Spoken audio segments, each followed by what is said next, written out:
มันពិបាកតតែសោះហាមើលចុះថាជីចៅស្រីអ្នកណាមកនេះឯងនេះមែនមិននឹងថឹងតតែសោះខ្លួនឯងជើងខ្វិនហើយនៅនាំចៅស្រីខ្ញុំចេញមកទៀតតើនរណាជាអ្នកមើលថែនរណាម៉ាក់ជើងខ្ញុំខ្វិនបែបនេះមិនមែនដោយសារឡានបងរបស់ម៉ាក់ទេអីបើថ្ងៃនេះគ្មានខ្ញុំទេចុះបើជាអូឡាញហួរត្រូវរបស់នោះសង្កត់លើតើត្រូវធ្វើម៉េចខ្ញុំក៏មិនដឹងថាខ្យល់ចម្លែកនោះបក់ទៅណាដែរ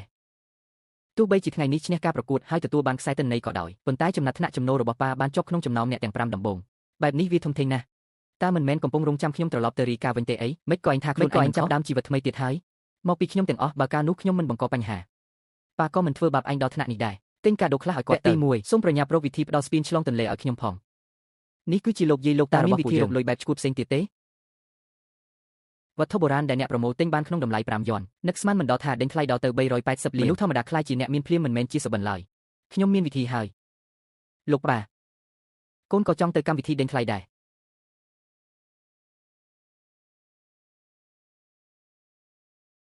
អាយ៉ាពួកឯងនៅមានលុយមកដេញថ្លៃទៀតហ្នឹងម្នាក់នេះនៅតែមើលទៅក្រីក្រដែរម៉ាក់មិនដែលមកកន្លែងធំបែបនេះទើបគាត់ភាំងបែបនេះ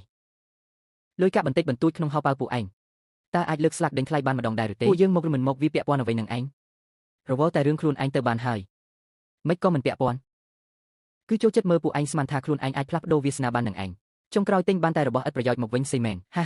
ហាចម្លែកណាស់រាល់លើកអ្នកដែលស៊ឺហើយខ្មាស់គេមិនមែនជាអញទេអីចុះរឿងដែលប៉ាខ្ញុំធ្វើឲ្យអញបាក់មុខលើកមុនវានៅមិនទាន់គ្រប់គ្រាន់ទៀតមែនទេលឿនម្លេះឯងក្មួយស្រីអើយមកនេះមក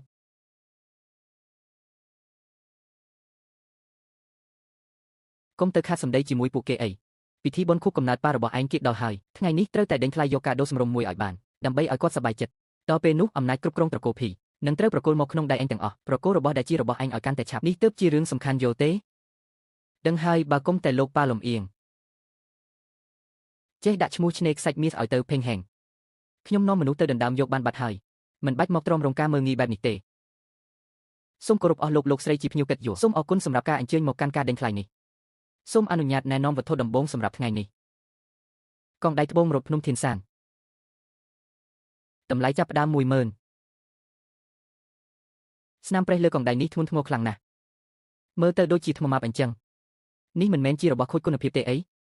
ចំណាយលុយ 10000 ទិញរបស់បែបនេះពិតជាល្ងងខ្លាំងណាស់របស់ថោកគ្មានល្អទេស្មានថាកាន់ភ្លាមបែកខ្ទេចភ្លាមហើយមនុស្សល្ងងក៏មិនទិញដែរ